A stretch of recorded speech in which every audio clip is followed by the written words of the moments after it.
Coming up on Big Ten Today, Shimmy Miller and I are handing out the hardware, the Women's Basketball Awards. Plus, we'll talk to the Player and Coach of the Year. Mike DeCourcy stops by with his latest men's bracketology. How many Big Ten teams are in the dance? From the teams toward the top of the bracket to those battling to get in. We've got it all covered. Plus, who has the most riding on the final week of the regular season?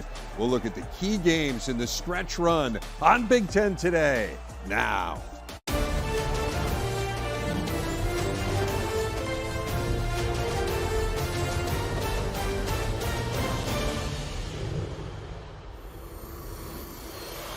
Welcome in. It is Big Ten Today on a Tuesday. We are presented by Walmart. Great to have you with us. Dave Revson, Shimmy Miller, on a day where we get to hand out some awards. We get to celebrate the excellence which has been Big Ten women's basketball this year. It's really been fabulous. Christmas in March. I feel like we were just here a year ago talking about Caitlin Clark and Mackenzie Holmes, and now we get to talk about this year's crop of great players on the women's side in the Big Ten. But Dave, think about this, like, in October, we had Media Day, and the coaches and media, they chose their top 4 teams, and that's how it finished in order: USC, UCLA, Ohio State, and Maryland. So now let's see how accurate they were with these predictions with these all-conference teams. It speaks to how excellent the league has been at the top this year. Some truly outstanding teams, and we will see them well represented, those top teams, in our selections. Let's get to our big story. Start with the first team all-conference picks, and here they are. The coaches had 10 first-teamers. The media had 11 due to a tie. JuJu Watkins, Lauren Betts, unanimous picks of both the coaches and the media, while Kiki Iriefin, Cody McMahon, Lucy Olson, and Jelani Cambridge were unanimous coaches' picks. Cheyenne Sellers, Kiki Rice, Sarah Williams, Kendall Bostic, also on the coaches' first team. The media did not have Cambridge on its first team. Again, she was unanimous with the coaches. Alexis Markowski, Kayleen Smichael, the first-teamers there. To absolutely no one's surprise, JuJu Watkins is the Big Ten Player of the Year. Watkins, second in the nation in scoring, better than 24 points per game, has been at her best in the biggest games, including a combined 68 points in the Trojans' 2 wins over UCLA. Those 2 games among her 20 career 30-point games. Keep in mind, she is a sophomore. She needs just 6 more to pass the legendary Cheryl Miller for the all-time USC record. Watkins, the first USC Conference Player of the Year since 1988. She is so much fun to watch, Shimmy, unless you're trying to guard her, of course, in which case she is a total headache. What stands out when you have watched what has been just a fabulous season? For as great as she is as an offensive player, and she is great. I mean, she's special on the offensive end. She's just as impactful as a defensive player. That's insane to me. I mean, she's averaging over 6 rebounds a game. I mean, her blocks. She can get you 34 points in one game, which she has, and 8 blocks in the same game, which she did. Yes. Like, that blows my mind. Yeah, the defense, particularly that first UCLA game, I think everyone got to see it on display. But as you say, it's game in, it's game out. She's one of the preeminent defensive players in the game. Look, JuJu Watkins gets a ton of hype, and deservedly so. We're going to spend a lot of time on her in this show. But we want to celebrate the entire league today. How about some of these other first-teamers? Are there players that really stood out to you in addition to JuJu? Yeah, absolutely. Lauren Betts. I mean, you know, I'm always going to talk about post players. I'm always going to try to find a way to talk about a big, but Lauren Betts. I mean, just you think about her freshman year at Stanford and just how little she played and how little she was used, and then what she's done in the 2 years since. Second leading scorer in this league, the impact that she has, you know, as a defensive player, the attention that she gets. I always say that, you know, post players are only as good as the guards around them, but I mean, when she's double, triple teamed, she can find her open players on the perimeter. So this, her vision, her court vision is pretty special. But Kendall Bostic, I mean, you want to talk about someone who just like rose from the ashes. I mean, she's always been a very solid, steady role player, but Kendall Bostic stepped up. She had her best season when Shauna Green needed her the most, with Makaira Cook and Gretchen Dolan being out for Illinois. She's averaged a double-double. This year, she broke a record. She became the Illini's all-time rebounding leader just at her size. I don't care what they list her at. Kendall Bostic, you're not 6'2". And so when you think about what she's doing as an undersized post player, I just think she's had a phenomenal year. Well, she has. She's had a great career at Illinois, one of just 2 players in the Big Ten this year to average a double-double. And you talked about Shauna Green, and we'll talk about Coach of the Year here coming up, but certainly the job she has done with all the adversity that they have faced and the bench being so compressed this year. Illinois, one of the really good stories, and as you say, Kendall Bostic, a big part of the reason why. Let's get to the second team, all Big Ten choices.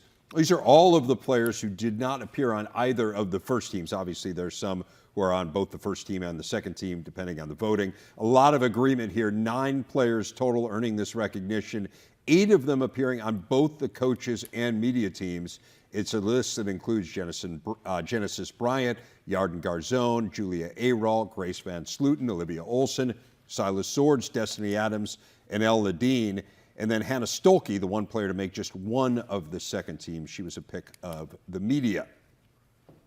UCLA's Janiah Barker named the 6th player of the year, coming off the bench to average just under 8 points per game and more than 6 boards for the 27-2 Bruins. That rebounding total, second best on the team, behind only the aforementioned Lauren Betts. Barker has scored in double figures 10 times, has totaled 5 double-doubles, has started just 3 of the 28 games that she has played in.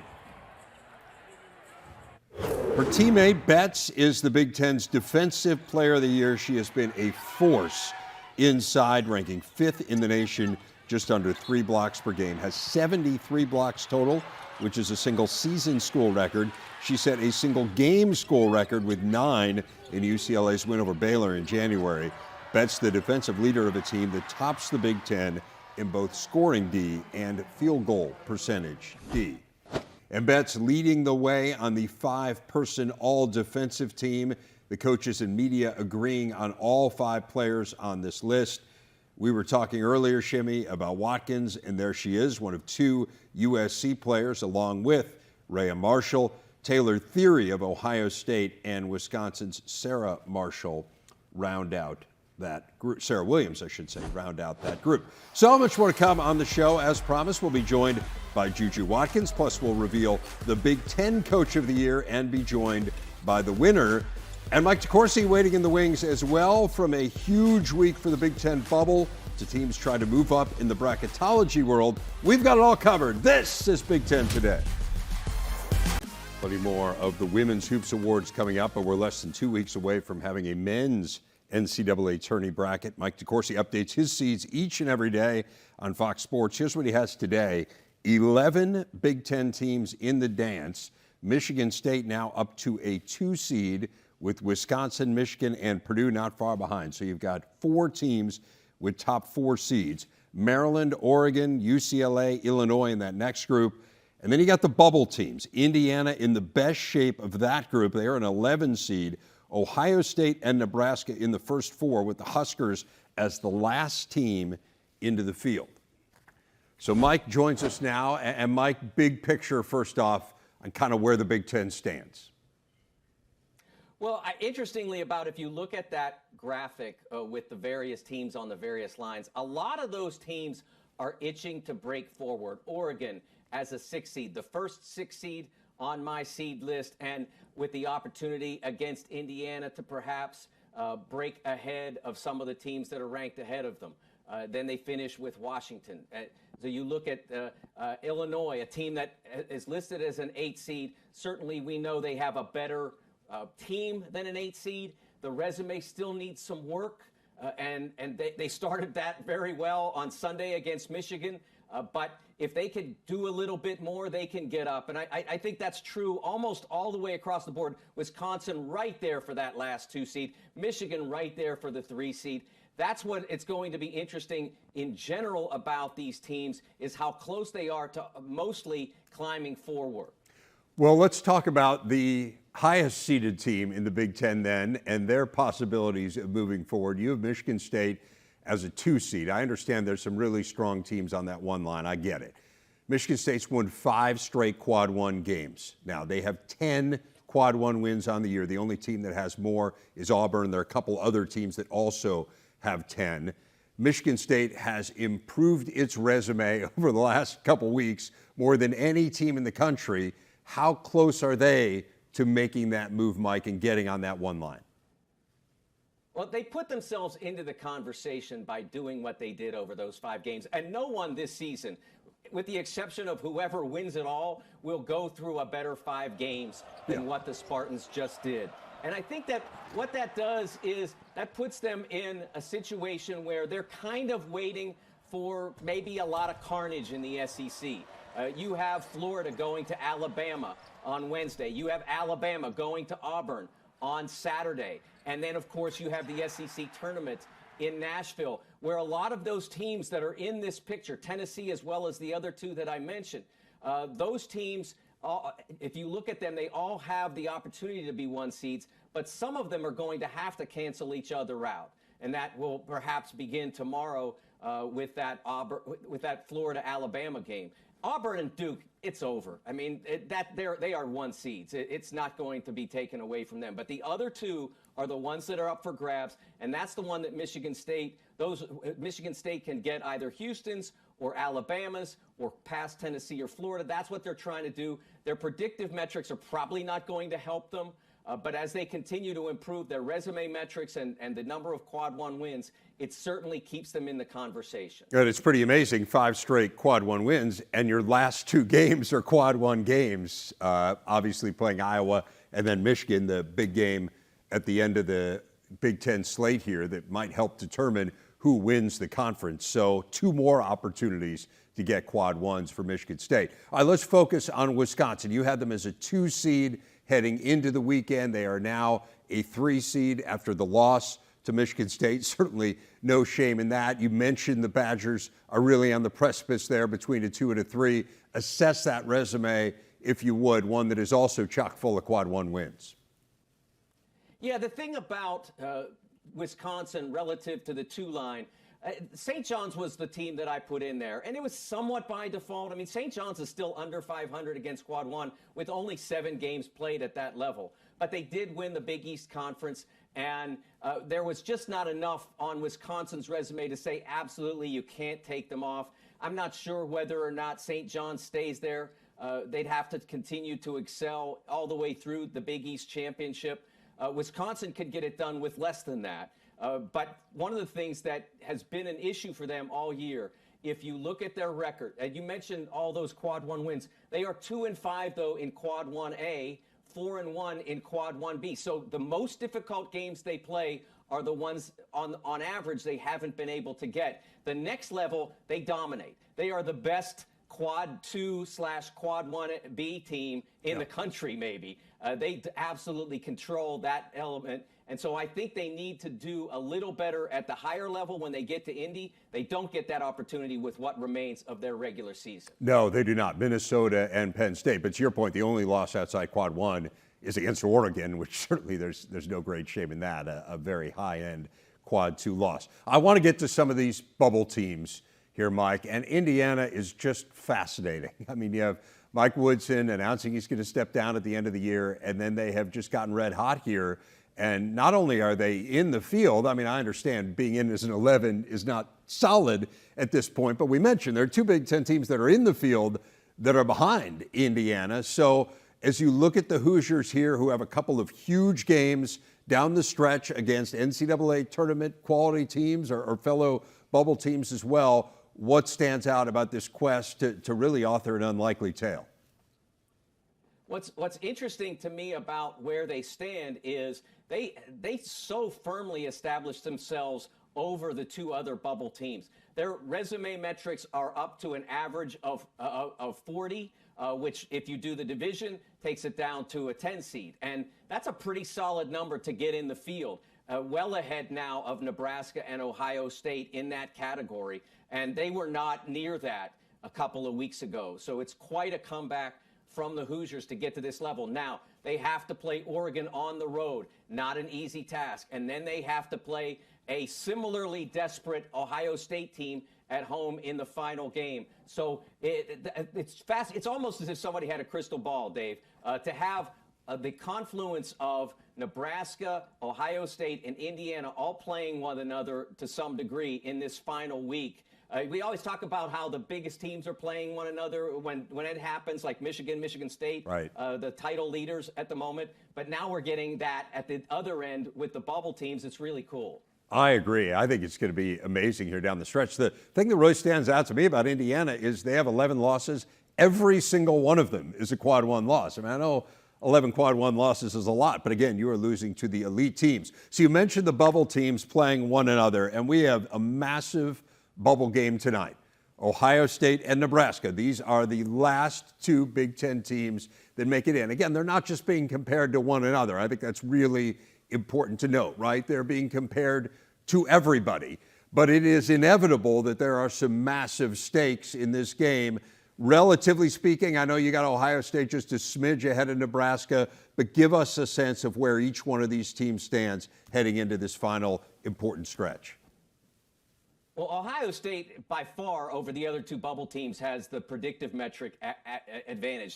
They are well ahead. The other two are not strong in that category. Ohio State looks like a 7 seed in that category, but they're so close to 500, they have to keep the distance between themselves and that number because nobody's getting at 500, certainly, and very few teams ever have gotten in at 2 over. So they have to keep their distance. And obviously they can do that with games like Nebraska and Indiana, because what it does, it's not so much about the fact that head-to-head, but you're dinging your competition.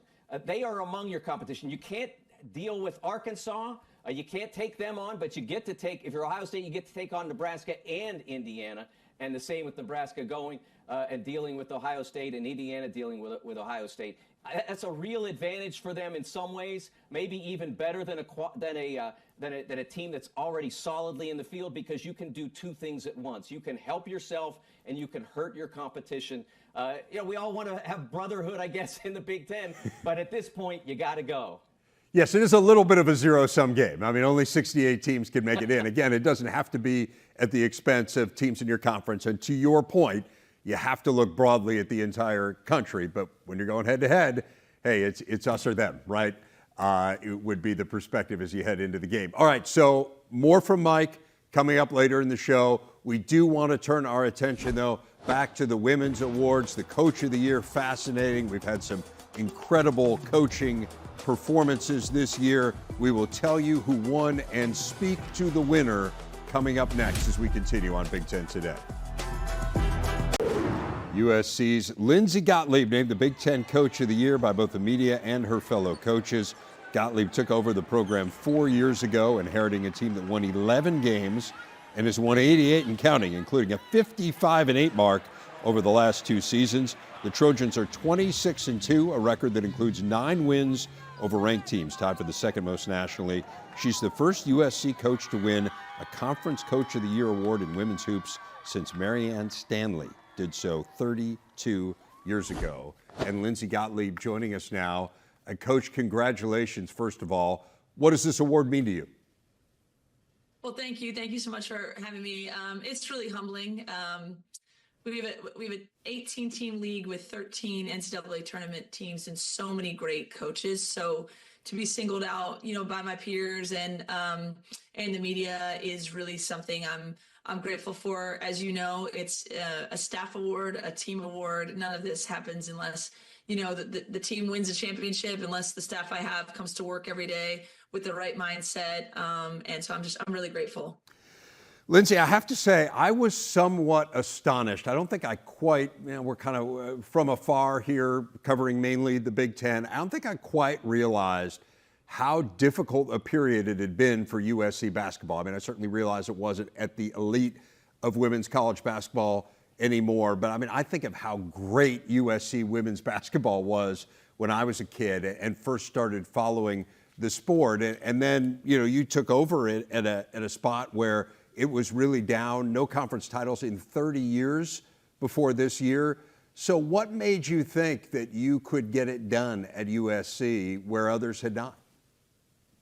Well, first, I mean, you can see on the wall behind me these legends. You felt like it was more recent history because the gravity of Cheryl Miller and Cynthia Cooper and Yep.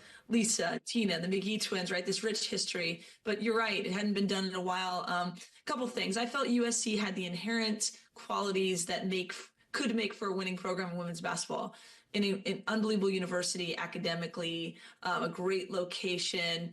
But really what had been missing for a long time, I think, was a total commitment to go all in on women's basketball and what it takes to be good. And that's partly financial, but it's also just like the structural and emotional commitment by the university. And I just really believe that, Mike Bone, who hired me, and now Jen Cohen, who has taken over, we're really all in on women's basketball. Carol Folt, our president.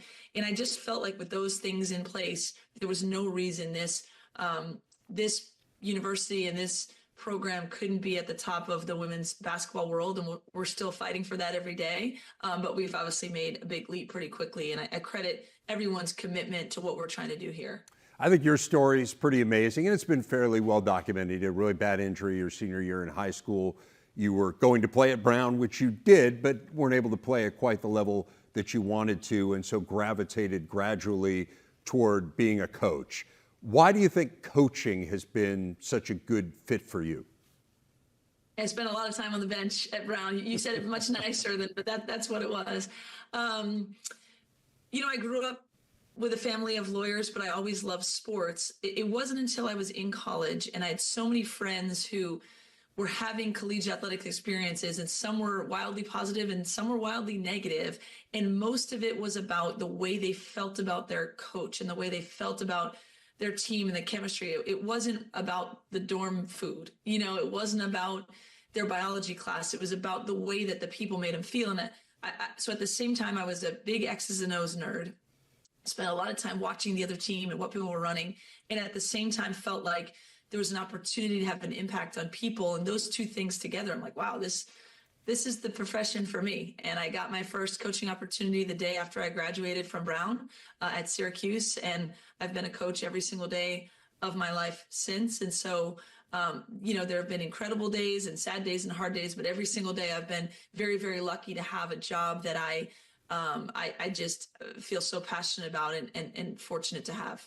Well, I have to believe one of the incredible days was the day that JuJu Watkins committed to play at USC, and she has not disappointed. We already mentioned that she is the Big Ten Player of the Year this year. Aside from her incredible talent, like the talent, it just speaks for itself. But what else has made her special to coach? I mean, someone, I think on your lead in, you mentioned the record in the last 2 years, right? Well, that obviously coincides with, with having JuJu in our program. She is an absolute winner.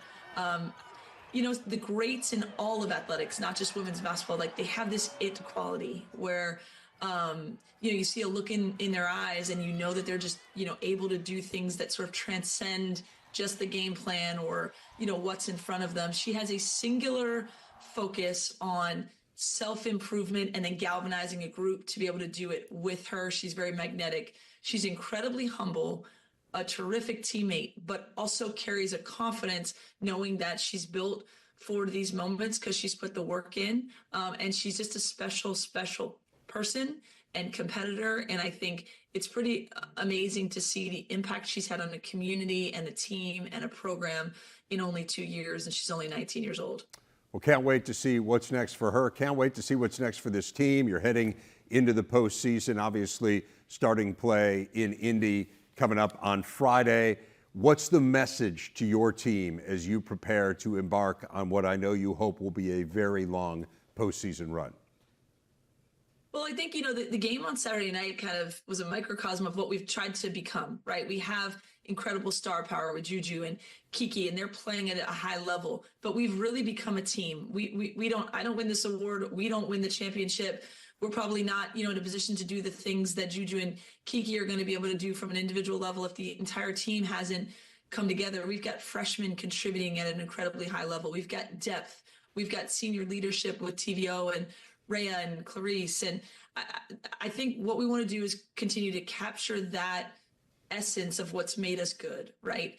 Leaning on each other, playing together, believing in ourselves, having that joy when we play, and really a confidence that that when we do it our way and we dial into our identity of what we can be, then really the sky's the limit for this program. Well, Lindsay Gottlieb, can't wait to see what happens here going forward with your crew, but congratulations on what you've accomplished to this point. It has really been fabulous, a well-deserved award, and we appreciate you giving us some of your time.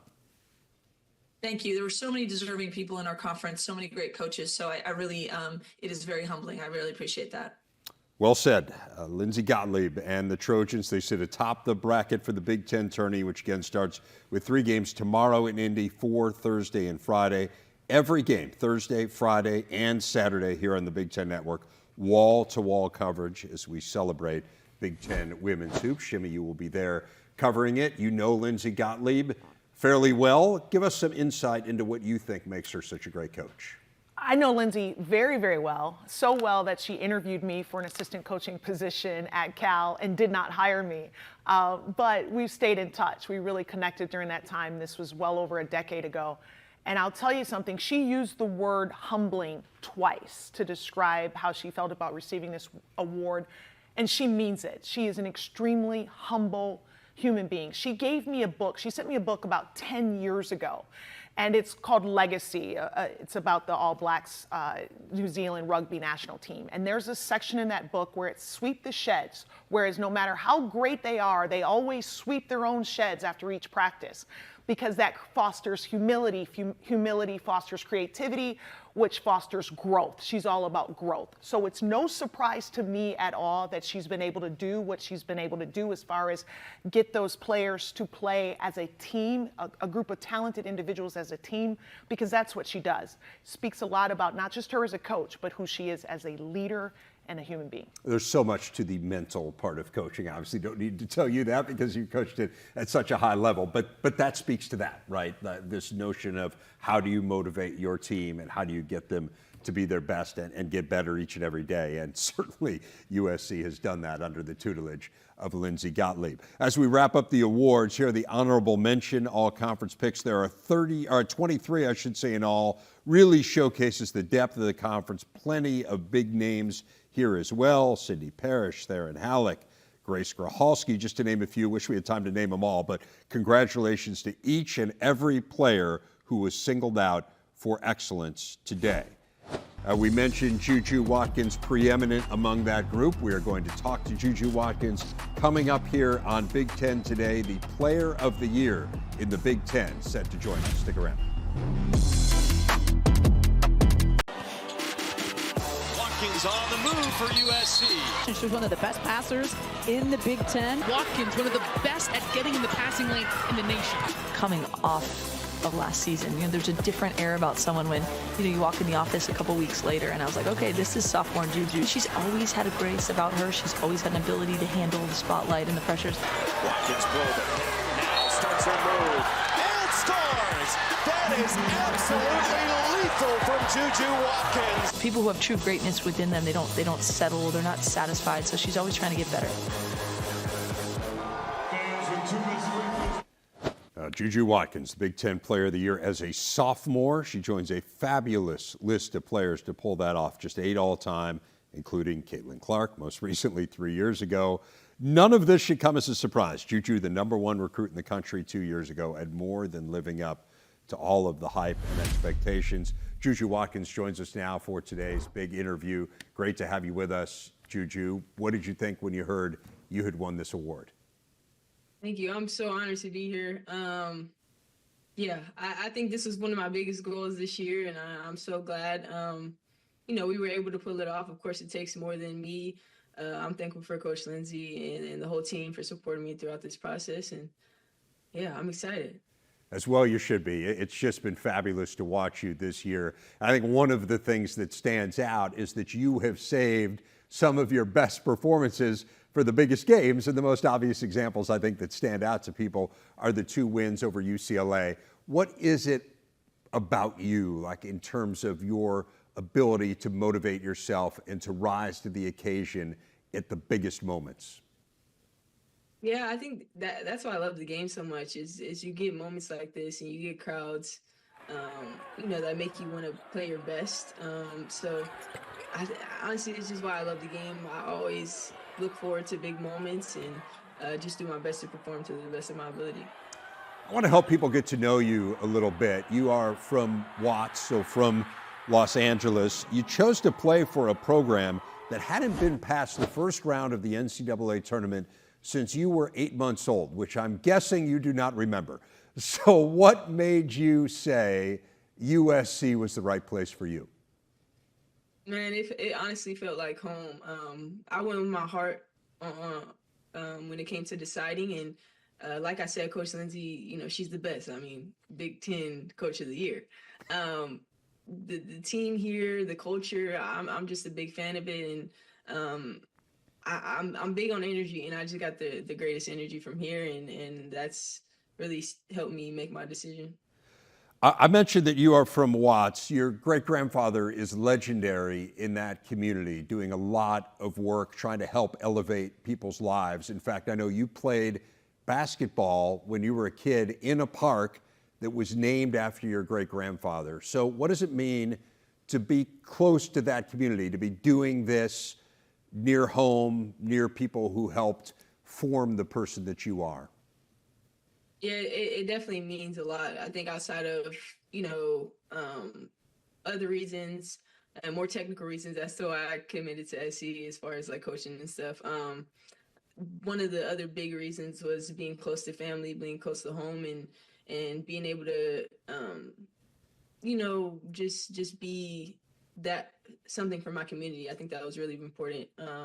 So whenever I see people I know in the stands, it really is just a full circle moment for me, and I never take that for granted. What do you think about when you think of how far you've come from that girl in the park to what you have elevated this game to?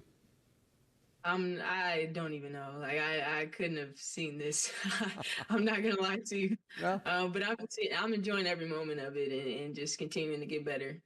Well, I mean, there's some amazing things that have happened. Like, you know, obviously the billboards are incredible, right? You're on major commercials. You've got LeBron James saying, you know, he's your big brother, you're his little sister, how proud he is of you. JJ Redick complimenting you, DeMar DeRozan. I mean, you can just go down the list of all the people who have sung your praises. We had this star-studded crowd out to see not just you. I mean, obviously there are great superstars throughout that game, USC and UCLA the other night, but certainly a big part of the reason was to see JuJu Watkins in person. What has that been like to have this level of fame and notoriety? Yeah, I'm processing it every day. I think, you know, I don't really think about it too much, but I do have moments where I'm just, you know, in complete awe of like how far I've come and the support that I've you know, been blessed enough to have throughout this journey. And yeah, I guess the only word would be blessed. Yeah. What's the coolest thing that's happened? The coolest thing? I don't know. You're putting me on the spot. I don't know. I get to work out with a lot of pros, which I really appreciate because I'm able to, you know, be starstruck and learn things. So that's been a great part of the process as well. I mentioned LeBron. Is there someone else that like you've kind of leaned on for advice, not just with your game, but kind of advice on how to handle the spotlight? Yeah, I think Asia Wilson, she's one of my favorite players of all time. And just to know that I have her support and she's just doing her thing. And I'm so happy that she is. And, you know, we keep in touch and I'm very grateful for that. Describe that scene at Pauley on Saturday. It was insane. It was insane. That was my second time playing in Pauley. So the game never disappoints. I'll say that. And it was just a great atmosphere to be a part of. You guys have had UCLA's number certainly this year. There's the potential for you to play them again in Indianapolis coming up this weekend, the potential to play them maybe in the NCAA tournament. What do you think has given you the upper hand in those two games, though, so far this year?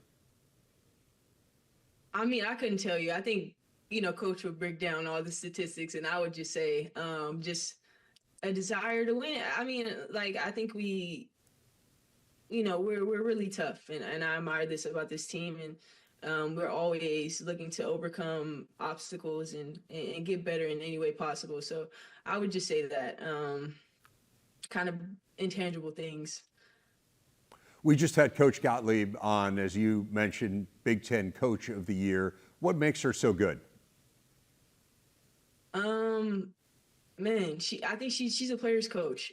She's always checking in with us, asking what we need, willing to do whatever to make sure that we're playing at the best of our ability. So I think I admire that the most about her. She's very honest, supportive, and always there for you. So I really appreciate that. When you say she's a player's coach, what does that mean to you? I think just having her players' backs. I think I know all. I've had that vibe from her even in the recruiting process. Like, we really got along, and just to know that she has my support, and she has my back. That that means a lot. What is her message and what is your message as you think about what this team needs to do to make a deep March run and maybe even into April? What are the biggest keys for USC? I think the work speaks for itself. As long as we continue to be locked in and stay together as a team, I think the sky's the limit for us. Well, congratulations, JuJu. This is an amazing cap to a great regular season. The postseason should be fantastic as well for the Trojans. Look forward to seeing you play in Indy coming up this week. I know everyone is really excited to have USC and all the new West Coast teams as part of the Big Ten tournament. Thank you so much. This is just a great honor, so I'm super excited to be here. Awesome. Congratulations. That is JuJu Watkins, the Player of the Year. Ohio State's Jelani Cambridge is the Big Ten Freshman of the Year, according to the media, and the Co-Freshman of the Year, according to the coaches. Cambridge averaged 16 points per game this year, the best mark for an OSU freshman since Kelsey Mitchell averaged nearly 25 10 years ago. She's the second Buckeye Frosh to win the award in the last 3 seasons, joining her teammate Cody McMahon, the 11th Buckeye to win the Media Freshman of the Year mark, the most for any Big Ten school. Mentioned the coaches had her as Co-Freshman of the Year, shared that award with Michigan's Olivia Olson, averaging 16 points per game, the most for a Michigan freshman in more than 40 years. In addition to Cambridge and Olson, both the coaches and media selecting the same other 3 players to round out the all-freshman team: Michigan's Silas Swords, Nebraska's Kit Prince, and Kennedy Smith of USC. Such an impressive group of first-year players. The future obviously quite bright for the Big Ten. Will be men's hoops the rest of the way. Mike, joining me for the dramatic conclusion of our show, we will take a look at the conference and the stretch run ahead, the biggest games in the final week of Northwestern and UCLA last night in Evanston. Cats led by 1 at the half. The Bruins seemed to take over in the second, and Daimara was tremendous, dominated the glass, built a 14-point lead with 3 minutes left. Furious comeback by the Cats, but then no foul called as Nick Martinelli was hit across the arm with Northwestern down 2. Didn't get to shoot the free throws. Instead, it's ruled a turnover. UCLA able to put it away at the line. They win it 73-69. Here's what it means for the Big Ten standings. The Bruins still in the picture for a double bye in Indy. Remember, the top 4 don't have to play until Friday. Michigan State alone atop the league with Michigan on its heels. Northwestern hoping that loss won't keep them out of Indy. Tough assignment at Maryland, part of a group of 6 teams with either 11 or 12 losses. If last night is any indication of what we have in store this week, it should be a fabulous finish to the conference season. Starts with 3 games tonight, including the massive bubble battles involving the Hoosiers, Huskers, and Buckeyes. We have a triple header tomorrow, including a massive one between Maryland and Michigan. Minnesota trying to play its way to Indy. First place Michigan State back in action Thursday. Then everyone in the conference playing Friday through Sunday, including Michigan and Michigan State at the Breslin Center. Mike DeCourcy joining me for the last few minutes here, and the Wolverines licking their wounds, unfortunately for them, after that Illinois game, Mike, but still with a chance at the conference crown. In theory, they could win it outright, were they to win 2 and Michigan State to lose 2, but they are certainly in control. Were they to win both of their games, they have a chance to at least share the conference crown with the Spartans. What are you focused on with Michigan here as we head into the final week? I'm remembering in 2012 when William Buford hit a three-pointer to cause a three-way tie in the league between Michigan, Michigan State, and Ohio State, back when Draymond Green was a Spartan. And so sharing can be good. And so what the Wolverines have to do is focus on what they can do, and certainly it's a big challenge to play Maryland with all the perimeter ability that they have after having such a struggle against Illinois, giving up 53 points to true guards. Then you throw in the perimeter ability of Will Riley. You gave up 66 points to perimeter players in the loss at home on Sunday. So you have to do a better job of controlling Jacoby Gillespie and Rice. Those guys can hurt you, and they can hurt you in much the same way as players like Kylan Boswell did on Sunday. So the perimeter defense has to be a lot better for Michigan. And then, of course, the same is true with Jace Richardson going in that Michigan State game. So it's a big weekend for Dusty May and his crew to focus on their perimeter D. It's been a remarkable year for Michigan. They've won 8 of their last 11 games, Mike. And in that stretch, going 8-3, they've been outscored by 36 points. I'm just not sure I've heard of a team doing that. But again, it speaks to how many close games they've won, which is a testament to how good they are down the stretch. And we'll see whether winning down the stretch in games then equates to winning down the stretch of the season. Purdue and Illinois is a fascinating game coming up on Friday. We already touched a little bit on the Illini in this show, but let's focus here on both of these teams and this matchup here. Purdue got the huge kind of gut check win against UCLA last Friday, a game that they were trailing with about 8 minutes to go and then rallied to win. And Illinois showed themselves to be that team that I think we all believe that they can be, winning against Michigan. How do you see these two when they match up on Friday? Well, for me, Illinois, if they can win a game like this, they definitively say you can't keep us in the 8-9 game. We're too dangerous. We may not be dangerous to Duke, but we're dangerous to everybody else if we can take care of Purdue. But again, it's the same kind of concept with how they punished Michigan's perimeter. That's what's been causing Purdue problems all the way through the last few weeks. They did a great job of containing Dylan Andrews and company, Sky Clark, in that UCLA game, but that's the first time in a while. They have to continue that against that perimeter play from the Illini, and it's harder to do because you get bigger players like Yakichonis, like Will Riley, who can attack off the bounce, who can get the ball deep, and then who can finish over smaller defenders. So we have to see Purdue tighten up on the outside, and then on the other end, Purdue has to be able to get the ball in deep and let Trey Kaufman-Renn go to work. Let him do the various things he does. He is the most complete offensive post player in the Big Ten. He can play it at the very post, all the way deep. He can take it out as he did in that Indiana game when he took it out to 14 feet and made that turnaround. He is a very versatile and productive offensive player, and that will be a challenge for the Illini to defend.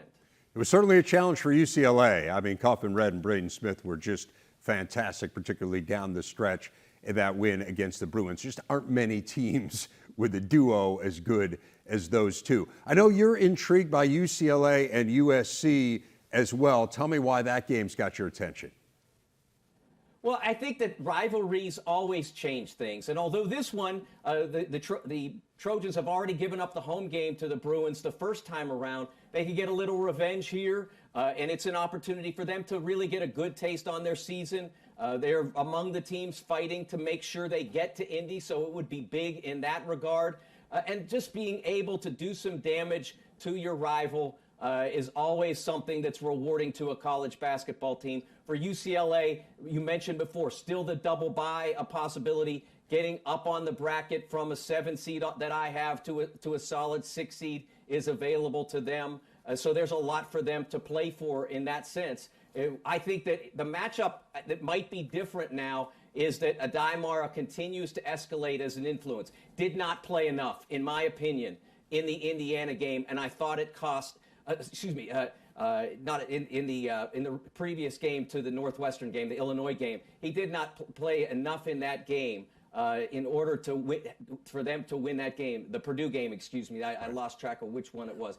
They did not play enough in the Purdue game And so that was a difference for the Bruins. Now he can be a difference maker in the post. We saw that against Northwestern. He was so dominant at times. Mick talked about how he can't play long stretches, but he can play decisive stretches, which he didn't get the opportunity to do at Purdue. I thought Adai Mara was unbelievable in that game. You think about when that game switched last night, it was when Tyler Bilodeau went to the bench with foul trouble, who's arguably the most important player on UCLA's roster, and Adai Mara comes in. They started dominating on the glass. He really did a phenomenal job. And then you mentioned USC. I mean, I agree with you wholeheartedly. Like, couldn't be a bigger week for USC. You got a game against Washington. That's one you absolutely have to get, but then you would leave no doubt, get yourself out of any tiebreakers where you did not just beat Washington, but to beat the Bruins as well. Thanks to Shimmy, thanks to Mike, thanks to everyone. Congratulations to all the award winners. See you next time.